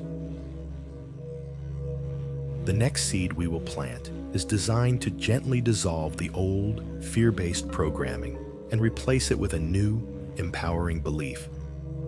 The old programming, learned in childhood, was a simple equation. Authenticity equals danger. To be your real self was to risk abandonment, ridicule, or punishment. This equation has been running your life, causing you to equate hiding with safety and self-expression with threat. We are now going to gently and lovingly offer your subconscious a new equation. It is this: authenticity is the path to true belonging. Let's explore why this is true. When you hide yourself, when you present a mask to the world, any connection you make is a connection to the mask. It is inherently fragile and unsatisfying because the real you remains unseen and unknown. It is a lonely kind of belonging. But when you have the courage to show up as you are, with all your beautiful imperfections and unique qualities, you begin to attract people who resonate with your true self. The connection that is formed is real. It is solid. It is based not on performance, but on genuine resonance. It is a belonging that nourishes your soul, because you are seen and loved for who you are, not for who you are pretending to be. Showing your authentic self acts as a powerful filter. Yes, some people may not like it. Some may be triggered by your light or uncomfortable with your truth. They will fall away. This is not rejection. This is a sacred clearing. It creates space. And into that space will come the people who have been waiting for someone just like you. Your tribe. The ones who don't want you to be smaller, quieter, or different. The ones who celebrate your uniqueness. So, the old fear was that authenticity would lead to isolation.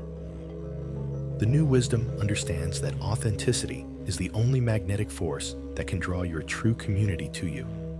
As you sleep, let your mind play with this new equation. Authenticity, safety. Authenticity, share connection. Authenticity, sharing true belonging. Let these ideas seep into your dreams, rewiring the old circuits of fear. Finally, it is essential that we honor the journey it took to arrive at this new place of self-reclamation. There can be a temptation to look back at our past selves, the people pleaser, the perfectionist, with judgment or embarrassment. But that would be a betrayal of the very compassion we are cultivating. So, the final seed for tonight is one of profound self-compassion and gratitude for the one who walked the path before you. Bring to mind the version of you who started this meditation, the one who was so heavy with the weight of being watchful. See that person with love. See their exhaustion, their fear, and their deep, quiet courage. That version of you did the very best they could with the tools they had. They kept you alive. They got you here, to this moment of awakening. Bow to them in gratitude. Thank them for their tireless service. They were not a flawed version of you. They were a necessary stage of your evolution. They were the caterpillar that had to endure the darkness of the chrysalis so that you, the butterfly, could emerge. By honoring every part of your journey, you integrate it. You bring all the fractured pieces of your past into a coherent, loving whole. There are no bad parts of your story. There are only chapters, each one leading, with perfect wisdom, to the next. Rest now, in this state of grace. Let these seeds, I belong to myself. Authenticity is the path, and I honor my journey, be tended by your subconscious. Trust in the natural, organic process of growth. You do not need to strive or force. You only need to rest and allow. The transformation is already underway. As our journey together tonight begins to draw to a gentle close, let's turn our attention towards the morning light, towards the promise of a new dawn. We have traveled far into the inner landscape, witnessing the old wounds, laying down the heavy armor, and planting the seeds of a new reality.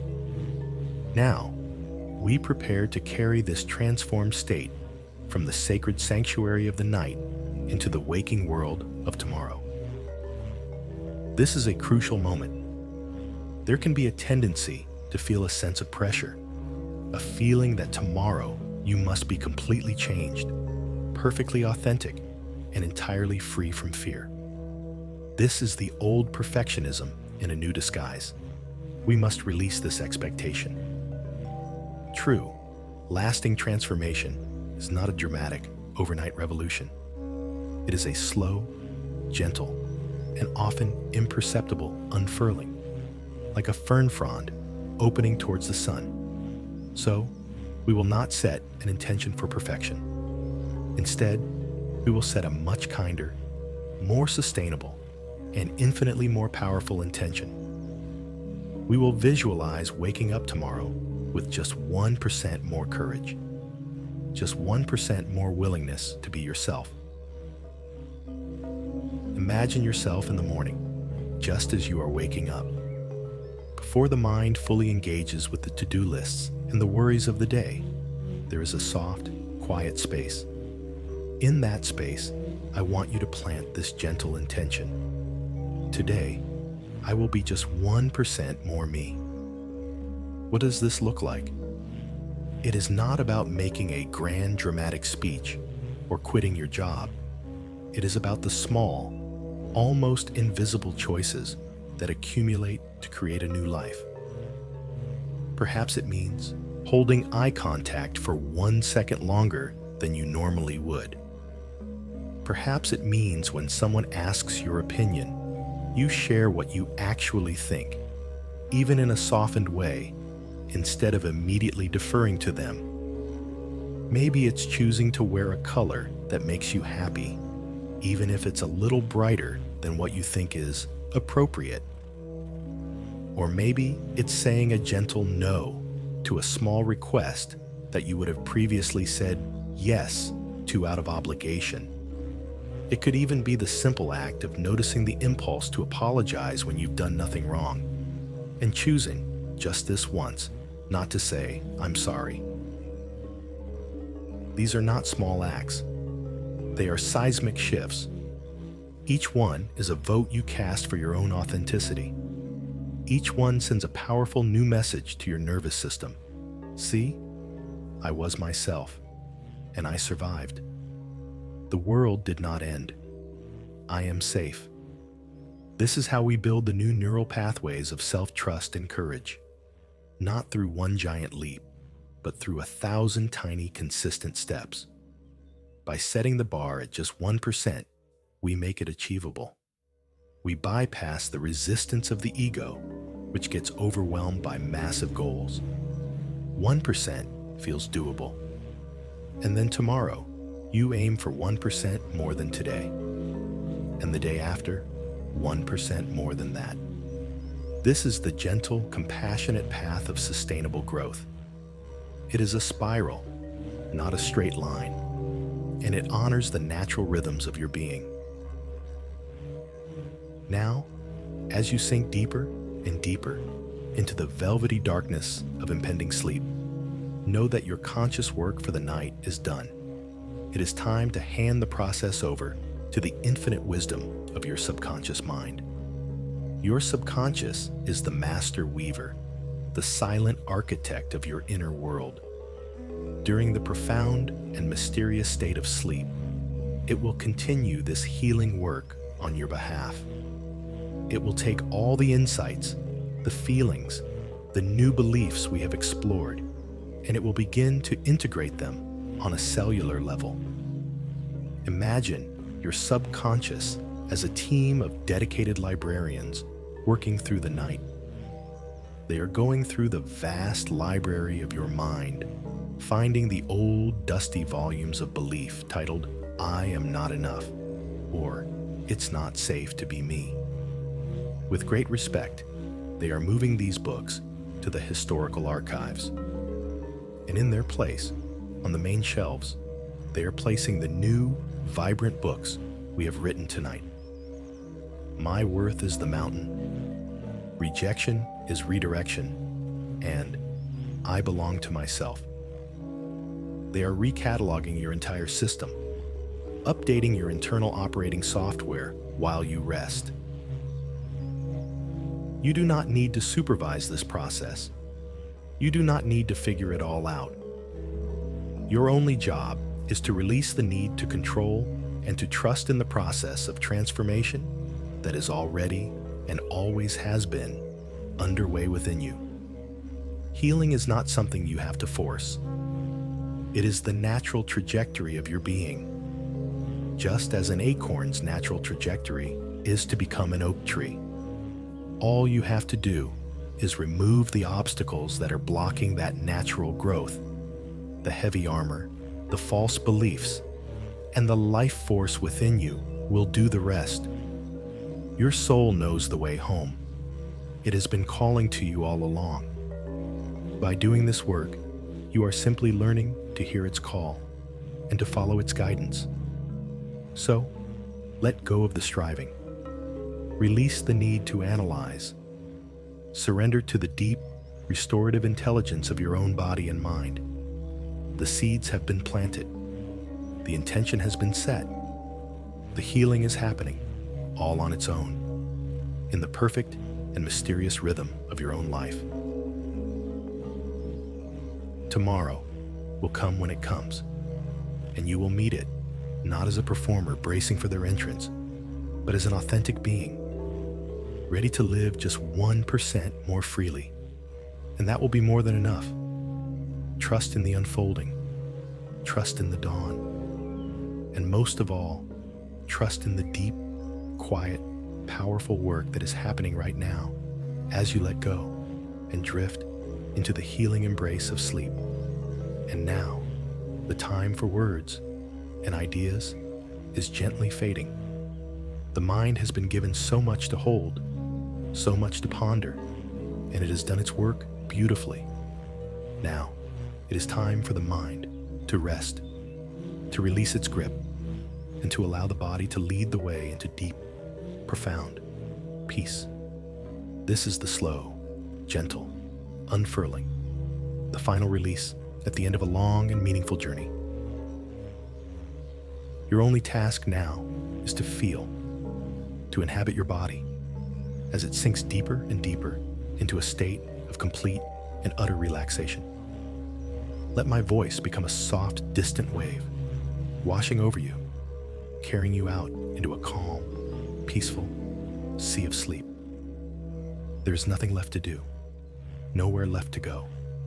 Simply be here, in this moment, feeling the gentle rhythm of your own being. Let's begin with the body, bringing a soft, loving awareness to the very tips of your toes. Imagine a wave of warm, heavy relaxation beginning to pool there. Feel your toes becoming completely limp, completely at ease. This warm, heavy feeling begins to flow upwards, like honey, into the soles of your feet and over the tops of your feet, releasing all the tension from a day of carrying you through the world. Your feet have done so much for you, and now you can give them this gift of complete and total rest. This wave of deep, heavy peace continues to flow up into your ankles, your shins, and your calf muscles. Any tightness, any holding, just melts away like ice in the warm sun. Your lower legs feel so heavy, so wonderfully heavy, as if they are sinking gently into the mattress. And the wave continues its slow journey upward into your knees, and then into the large, strong muscles of your thighs. Feel these powerful muscles letting go completely, releasing any effort, any striving. Your entire lower body, from your hips to your toes, is now completely and utterly relaxed, so heavy, so warm, so at peace. Now, feel this warm, heavy sensation spreading into your hips, your pelvis, and your lower back. This is an area where we often hold so much tension, so much stress. Imagine the warmth seeping deep into the muscles, inviting them to soften, to release their grip. Feel your lower back lengthening, spreading out against the surface beneath you. And this wave of relaxation continues to flow upward into your belly and your chest. With each gentle breath you take, you feel this area becoming softer, more open. Your breath is a soft tide, rising and falling, rising and falling. A simple, effortless rhythm of peace. All is well. You are safe. The wave of relaxation now flows out from your chest and down into your shoulders. Feel your shoulders melting, dropping away from your ears, releasing the last remnants of any burdens, any weights they have been carrying. And from your shoulders, this gentle, heavy peace flows down both of your arms, through your biceps, your elbows, your forearms, all the way down into your wrists, your hands, and each and every one of your fingers. Your arms and hands feel so wonderfully heavy, so limp, so still. They have done enough. Now, it is time for them to rest.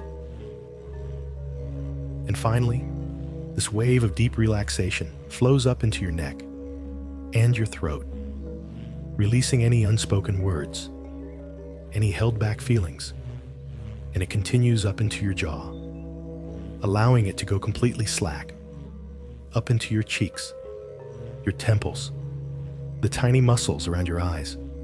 Feel your eyelids, heavy and still. Let your forehead become smooth and calm. And now, even your scalp and your entire head is filled with this sense of profound, peaceful release. Your entire body, from the top of your head to the tips of your toes, is now in a state of deep, deep relaxation. You are floating, drifting in a sea of perfect calm. Focus now only on your breath, the gentle, rhythmic motion. Don't try to change it. Just observe it. Feel the air coming in, cool and fresh, and feel it leaving your body, warm and soft. Each breath is a wave, pulling you further and further away from the shore of wakefulness, further and further out into the deep, peaceful ocean of sleep. Inhale, and you feel calm. Exhale, and you let go. Inhale, peace. Exhale, release. There are no thoughts to think, only the gentle sensation of the breath, rocking you, soothing you like a lullaby. All is well. Let these simple, soothing words be your anchor. All is well. Everything is unfolding exactly as it should. You are safe. In this bed, in this room, you are completely and totally safe. It is time to rest. You have permission to let go completely, to surrender to the gentle pull of sleep. Your body knows what to do. Your mind is ready to be still. It is time to rest. The slow, gentle unfurling is complete. You are open, you are soft, you are ready for the deep healing that only sleep can bring. Rest now, let go. Peace. The journey inwards has reached its quiet conclusion. The stories have been told, the armor laid down, the seeds of a new life planted in the soft, fertile ground of your being. And now, all that is left is the gentle final surrender, the drift into the deep peace that awaits you. There are no more instructions, no more concepts to grasp. Your mind, your beautiful, capable mind, can now go completely off duty. Allow it to drift and float, like a single leaf on a slow, meandering stream. Thoughts may still arise, like bubbles rising to the surface of the water, but you don't need to engage with them. You don't need to follow them. Simply watch them appear, and then watch them pop and dissolve back into the quiet stillness. They're just the last echoes of the day, fading, fading, away. There is a curious paradox in the human heart, isn't there? We spend so much of our lives striving to be seen, to be known, and yet our deepest fear is often the same. What if, in our endless quest for belonging, the place we were always meant to arrive was the quiet, accepting landscape of our own heart? What if the home we sought in the eyes of others was simply a reflection of the home we had not yet built for ourselves? These are not questions that need answers tonight. They are simply doorways, gentle openings for your soul to wander through as you sleep. For sleep is more than just a biological necessity. It is a nightly pilgrimage, a return to the source. It is the safe harbor where the soul can finally drop its anchor, rest its weary sails, and be restored by the silent, healing waters of the cosmos. Every night, we practice letting go. We let go of our roles, our responsibilities, our very sense of self, and we trust. We trust that the darkness will hold us. We trust that the breath will continue its faithful rhythm without our conscious command. And we trust that the dawn will come again to wake us. This nightly act of surrender is the most profound practice of trust we have. And tonight, you are entering that practice with a new sense of purpose, a new awareness. You are not just falling asleep. You are allowing yourself to be healed. You are giving your subconscious mind, your body, your entire being, the space and the quiet it needs to continue the work of transformation. The integration of all that you have learned, all that you have felt, will continue now on a level far deeper than your conscious mind can reach. It is happening on a cellular level, in the silent electrical whispers between your neurons, in the deep, slow rhythms of your heart. You don't have to do anything to make this happen. It is happening. It is your nature to heal, to grow, to become more whole. You are simply, finally, allowing that nature to take its course. Sleep is coming to you now. Feel it as a gentle presence, a welcome friend at the end of a long journey. You don't need to chase it or grasp for it. It is already here, rising up to meet you. You can feel it, as a pleasant heaviness behind your eyes, a deep, comforting warmth spreading through your limbs, a sense of pleasant distance from the world, as if you are wrapped in a soft, soundproof blanket of peace. Your subconscious knows the way. It knows the path into the deepest, most restorative layers of sleep. And it is guiding you there now, gently, lovingly, effortlessly. Let go of the last remnants of control. Let the stream carry you now. There's nothing to fear. You are held. You are safe. And as you drift on that final edge of consciousness, that magical space between worlds, just allow this one final thought to be your gentle companion. All is well. All was always well. And all will be well. Rest now. Let go and sleep. Deep, peaceful sleep.